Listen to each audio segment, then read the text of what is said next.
waktu itu. Pakai kunut. Maka heran. Setelah selesai sholat, selesai ceramah, ini guru Abdullah Anang Asrati bertanya, Buya, maaf, dulu Buya kayaknya seperti mengeritik orang yang pakai kunut nih. Ya. Tapi sekarang kok Buya Hamka sholat pakai kunut, jadi imam kenapa? Maka Buya Hamka memberikan jawaban yang ajib, Pak. Ini pelajaran bagi kita-kita nih. Beliau katakan, nak, dulu saya baca satu buku, nak. Nah, dulu saya baca satu buku. Sekarang saya sudah banyak baca buku. Maksudnya apa sih? Jadi kalau orang tadi ngaji satu buku saja akan mudah nyalahkan orang lain. Bid'ah, sesat, dan sebagainya. Karena baca satu buku. Tapi kalau dia sudah banyak baca buku, maka tidak akan mudah untuk menyalahkan orang lain. Sama, kalau kita hanya berguru satu guru saja, nanti akan timbul keta'asuban. Tapi kalau kita banyak berkunjung pada ulama-ulama, timbul apa yang Allah katakan tadi, wala taj'al fi qulubina ghillan lil ladzina amanu rabbana innaka ra'ufur rahim. Mudah-mudahan dari pondok pesantren kita ini hadir akan wujud ulama-ulama bermunculan tadi yang punya 3 sifat tersebut, dan ini merupakan pelipur mata kita waktu di dunia ini, kemudian nanti akan membuat kita lebih senang lagi saat kita dikubur. Di padang mahsyar kita akan dilindungi oleh Allah Subhanahu wa taala, akan dinaikkan derajat kita sebagaimana anak kita naik derajatnya di sisi Allah Subhanahu wa taala. Kemudian itu anak tidak akan membiarkan ayahnya di sorga yang di bawah, akan diangkatkan bersama dengan ayahnya, itu anak di sorganya Allah Subhanahu wa taala. Dan jerih payah bapak-bapak, ibu-ibu semua untuk mendidik anaknya, mensekolahkan. Perpisahan, kadang-kadang memang kita sedih berpisah dengan anak kita. Sampai maaf nih, ayah saya sendiri itu ketika saya mau berangkat ke pesantren dulu ke Gontor, ayah saya bilang, jangan Lutfi, kamu tuh orang sering sakit, gimana kamu berangkat? Saya nggak tega. Tapi karena kesemangatan saja, ayah saya akan berangkat, ayah. Tolong ridho ayah saja. Berat beliau kata, ayahnya berangkat juga. Dan waktu itu di pondok pesantren di Gontor bukan seperti sekarang, Pak. Sengaja beras itu dicampur batu waktu itu. Ya, supaya makannya jangan banyak, makan kena batu dikit. Supaya pelan makannya kita. Dan masa kasih daging 1 minggu cuma 2 kali, sedikit sekali. Karena kata Al-Manuk Kejar kasih, kamu tuh masih muda. Kalau kamu tidur di kasur yang empuk, makan daging banyak, terbakar nanti badan kamu, beliau kata. Ditarget kayak gitu. Betul, apalagi kami di Kalimantan tuh biasa, kalau hidup nggak ada ikan tuh susah betul, Pak. Ini tahu tempe ini di Kalimantan tuh baru terkenalnya sejak tahun 90-an ke atas saja. Ketika banyak orang Jawa ke sana. Dulu tuh kami tuh nggak enak betul, apa ini makan tahu tempe. Biasanya makan ikan, sampai di Gontor nggak ada itu ikan. Taunya tempenya tempe rebus lagi, bukan tempe goreng. Untuk meringankan pembiayaan di pondok itu. Setengah tahun ayah saya datang lihat kurus, Lutfi, sama ibu saya datang, ambil tas, pulang gitu. Waduh, saya bilang gawat nih. Tolong ayah, setengah tahun lagi, saya mau lanjutkan, nanti saya pulang juga. Jangan, udah kalau gitu sekarang kita ke restoran, ke sana, ke Ponorogo, ke restoran besar, makan sekuatnya. Nggak kuat sampai di sini saya ayah. Nah, tapi saya balas dendam ketika saya pulang, tempe rebus saya telan tuh, sayur saya telan juga. Alhamdulillah lumayan juga, gemuk juga. Hadir itu, alhamdulillah. Ini kebanyakan yang nggak tega tuh ibunya, Pak. Ayahnya juga nggak tega. Maka ini memerlukan perpisahan. Padahal perpisahan seorang ayah dengan anak itu dibutuhkan dalam ini agama. Sabda Nabi kita Muhammad SAW, wahajiru turisu abdakum majda. Hijrahlah kamu. Nanti kamu akan mewariskan ketangkasan kepada anak kamu ini. Itu kalau anak di samping ayahnya terus nggak akan tangkas, Pak. Kerdil dia. Mau kelahi bapak. Apa-apa bapak. Itu kan nggak pernah berpisah. Maka kita berangkat setiap bulan 3 hari, 40 hari, 4 bulan. Supaya mewariskan ketangkasan pada anak kita. Bahkan anak kita kirim lagi ke pondok pesantren. Dulu, Pak, yang punya tanah-tanah di kota-kota besar di Indonesia ini orang-orang Arab, Hadramaut kebanyakannya. Yang ada di Banjarmasin, di Jakarta, di Surabaya. Kenapa? Saya banyak bergaul dengan mereka. Kami kalau sudah umur 10 tahun langsung dikirim ke Yaman. Di Yaman itu dibanting-banting di sana. Hidup susah dulu. Setelah umur 20 tahun, 25 tahun baru dikembalikan ke Indonesia. Ternyata mereka yang pegang ekonomi di sana. Makanya jalan-jalannya ada Sah Abdad, Sah Al-Asar dan sebagainya. Ini kebiasaan. Hadir Allah. Jadi perpisahan antara ayah dengan anak ini dibutuhkan. Supaya apa katakan Nabi ini? Wahajiru turisu abnakum majdan. Jadi al-majad. Kemuliaan ini akan didapatkan oleh anak kalau sekiranya sudah biasa berpisah dengan orang tuanya. Kemudian juga perpisahan antara ibu nih, kaum ibu yang di belakang. Terasa berat kita. Apalagi ibu lebih berat lagi untuk berpisah dengan anaknya. Jangan khawatir. Justru keikhlasan seorang ibu melepaskan anaknya tadi, ajib. Kemarin ulama telah menjelaskan. Ibunya Nabi Musa sayang betul kepada Musa alaihissalam. Tapi aneh. Dan dia tahu ini kezaliman Fir'aun akan bunuh anaknya tadi. Maka Allah katakan, arji'i. Susui itu kaum anak.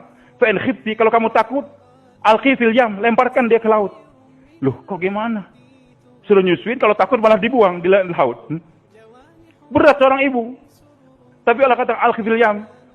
Wa'in khifti, fa'alqi fil yam. Wala takhofi, inna radduhu ilaik. Nanti berkat kamu mau berpisah dengan anak kamu tadi, serahkan kepada aku. Nanti kami akan kembalikan kepada kamu. Bukan dikembalikan biasa saja sebagai manusia biasa. Waja'iluhu minal mursalin. Nanti kami akan jadikan anak kamu sebagai seorang rasul. Jadi kalau seorang ibu tadi berat berpisah dengan anaknya, mau dikirimkan pondok pesantren, nanti itu anak akan dikembalikan oleh Allah sebagai dai-nya Allah Subhanahu wa taala. Jadi nggak mungkin anak ibu akan menjadi ulama besar, akan menjadi kiai, akan menjadi dai kalau ibu sendiri malas untuk berpisah dengan anaknya tersebut. Nah, sayang nak, nggak usah berpisah dengan ibu nak, jangan jauh-jauh. Nanti kalau sudah pondok pesantren baru 2-3 bulan telepon, Bu, sakit Bu di pondok gasalan Bu. Begitu, pulang aja nak, nggak apa-apa nak. Kan aku sudah bagi tahu kamu jangan mondok. Ini ibu yang konyol kayak gini nih Pak. Tadi saya ceritakan dari pagi maaf di Kerincing tadi. Saya punya anak cuma satu Pak. Dari istri almarhumah yang dulu pernah mondok di sini juga 1 tahun waktu saya tinggalkan. Meninggal dunia. Doakan mudah-mudahan Allah angkat derajat beliau. Alhamdulillah sudah dapat ganti lagi. Almarhumah sudah siapkan kader sebelum beliau meninggal. Sehingga 5 hari meninggal sudah langsung kawin dengan santri dia. Bentar lagi melahirkan insyaallah. Mudah-mudahan punya anak 25 orang. Target saya memang 25 gitu Pak. Tapi ajib kata Kiai tadi, orang tuh kalau sudah niat nanti Allah wujudkan. Berkat dia niat, nanti anak cucunya dibanyakan. Berkat saya niat begitu, anak 1, tapi dikasih santri akhirnya hampir 1000 sekarang. Dulu nggak punya santri, itu berkat niat. Anak 1 saja. Karena ibu jangan berpisah lama, akhirnya diajarin di rumah, tapi sekolah SD juga. Cuman ketika kelas 5 SD sudah aktif pramuka aktif. Nanti kalau naik bendera, dia yang naik bendera dengan teman-teman di kantor gubernur. Saya bilang sama istri saya, Dek, gawat nih. Anak kita sudah pandai narik bendera. Nanti kalau terus SMP, SMA, jadi paskibraka dia. Narik bendera di Istana Negara 17 Agustus kan. Sementara saya bayar di Kebun Jeruk Jakarta, anak sedang narik bendera di Istana Negara. Wah, malu betul. Tuh gimana? Ya kita pondokkan anak kita. Kamu sedia nggak? Berat istri saya tuh. Tapi kan dapat targib, alhamdulillah. Ya kita berangkatkan. Pertama waktu itu kita bawa ke Kediri, di Semanding Tertek. Kiai Musin, muridnya Kiai Arwani. Setelah sampai di sana 3 hari, istri saya nunggu, saya berangkat keliling. Setelah 3 hari selesai, saya ambil istri saya. Ketika mau berpisah, anak nangis. Ibu juga nangis juga di balik cadar tadi. Saya ngerti. Tapi alhamdulillah itu Kiai Musin punya falsafah ajib. Dia katakan, Ustaz, biasa Ustaz. Itu anak berpisah dengan ibu itu masing-masing nangis itu biasa beliau katakan. Tapi hasilnya baik nanti. Itu seperti falsafah pisang, pohon pisang. Itu pohon pisang ketika tumbuh, kan di sampingnya tumbuh juga anaknya kan. Maka pisang pantang mati tanpa meninggalkan anak. Begitu. Cuman beliau katakan, ini barangkali bapak-bapak di sini lebih paham. Itu pohon pisang kalau nggak dipisah dari ibunya, di samping ibunya terus, itu tumbuhnya nggak begitu besar. Dan juga buahnya nggak begitu gemuk-gemuk. Kurus-kurus. Begitu Pak ya? Tapi kalau ditebas, agak jauh tanam sedikit, nanti tumbuhnya cepat tuh, besar, gemuk, dan punya anak lagi, punya buah-buahan lebih besar lagi. Cuman waktu dipisah tadi dua-duanya nangis. Jadi keluarnya getah dari ibu dan anak tadi ekspresi daripada kesedihan. Biasa nangis. Tapi hasilnya menjadi orang gemuk, dewasa. Maka ibu-ibu jangan takut. Ibu nangis biasa, nangis nggak apa-apa. Anak nangis juga nggak apa-apa. Tapi tangisannya jangan menyebabkan ditarik lagi dari pondok. Jangan. Target, tenang nak. Kamu sebentar saja di pondok. Nanti kamu akan jadi ulama besar. Sebagaimana Sufyan Ats-Tsauri rahmatullahi alaih. Ulama besar dia. Dikatakan Ats-Tsauri, kenapa? Ats-Tsauri ini kan sapi jantan. Dan itu gelar dia sendiri senang dengan Ats-Tsauri tadi. Karena suatu saat katanya dia waktu masuk masjid bawa kitab. Masuk kaki kiri. Datang suara, ya Saur. Wahai sapi. Kata dia, ini suara saya, berarti suara malaikat nih. Santri masuk masjid kaki kiri. Sapi itu. Maka cepat dia mundur, akhirnya robah lagi. Langsung kaki kanan. Maka sejak hari itu dia katakan, ini Sufyan Ats-Tsauri. Sufyan yang jadi sapi tadi, gara-gara masuk masjid kaki kiri tadi. Nah itu Sufyan ceritanya gimana Pak? Ayahnya meninggal, dipesantrenkan sama ibunya. 13 tahun nggak jumpa. Ngetuk pintu setelah belajar. Siapa? Man fil kharij. Ya, anak Sufyan ibnuka. Tsauri. Sufyan, aku sudah wakafkan kamu untuk agama. Perjumpaan kita nanti di surga, Sufyan. Kembali kamu ke madrasah lagi. Ini seorang ibu yang mana Pak? Begitu tegarnya. Mendorong anaknya tadi, 13 tahun nggak jumpa. Bukan malah senang, targib lagi anaknya. Sehingga Sufyan menjadi ulama besar. Menjadi ulama besar. Macam-macam. Itu kebanyakan santri ini nggak kerasan tuh gara-gara ibunya. Bentar nangis tuh. Tapi ada santri saya tuh. Ajib. Kasih waktu libur, beberapa hari kemudian datang lagi ke pondok. Maka almarhumah istri saya nanya, kenapa nak kembali, kan masih panjang waktu libur. Susah Bu di rumah Bu. Saya di kuai umi susah di rumah. Ibu saya gawat, nyuruh saya masak, ngurusin adik, bersihkan rumah. Mendingan saya di pondok aja kan. Maka suatu saat datang ibunya, ditanya oleh istri saya, almarhumah. Bu, kenapa sih ibu? Anak kok di rumah disuruh macam-macam, nggak diistirahat. Sengaja saya buat demikian, Bu. Saya suruh gini supaya jangan kerasan di rumah, agar kembali ke pondok lagi.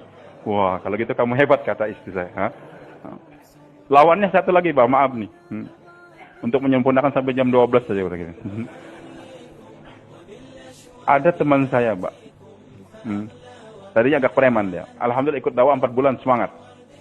Langsung anaknya dikirim ke Temboro. Waktu itu belum ramai, masih musim HP, belum banyak. Itu anak Masya Allah di Temboro ajib. Kirim surat tiap bulan pada ibunya. Sehingga ibunya pakai jilbab, rajin sholat, sebagainya. Baguslah. Dan saya sendiri terkesan betul dengan perkembangan anaknya tadi. Waktu pulang, bulan Syawal, ibunya balas dendam. Nak, kamu kan sudah capek 1 tahun di pondok, nak. Sekarang terima penghormatan ibu. Kamu mau makan apa saja silakan sekarang. Diberikan baju baru, sepeda motor yang baru. Pokoknya anak makan terus yang enak-enak. Kamu sudah kasihan 1 tahun. Cuman makan sate saja. Apa itu sate? Sayur terong saja. Baru. Itu anak karena 1 bulan, dikasih makan enak, dikasih baju yang baru, dikasih mobil motor baru. Akhirnya bulan Syawal nggak mau pulang ke pondok lagi. Nah, ini adalah pemanjaan yang salah daripada kaum ibu tersebut. Maka hadirin Allah Subhanahu wa ta'ala, jangan takut ibu. Berkat kita berpisah tadi dengan anak kita, nanti anak kita akan didewasakan dan nanti baru kita tahu bagaimana anak kita berhasil. Dan sebagaimana saya katakan, doa kita dikabulkan oleh Allah menjadi pelipur mata, dikubur kita akan bersyukur lagi, apalagi di hari kiamat. Enggak pernah lagi senantiasa akan walladzina amanu wa tabi'u bi iman alhaqna bihim dzurriyyatahum. Jadi orang yang beriman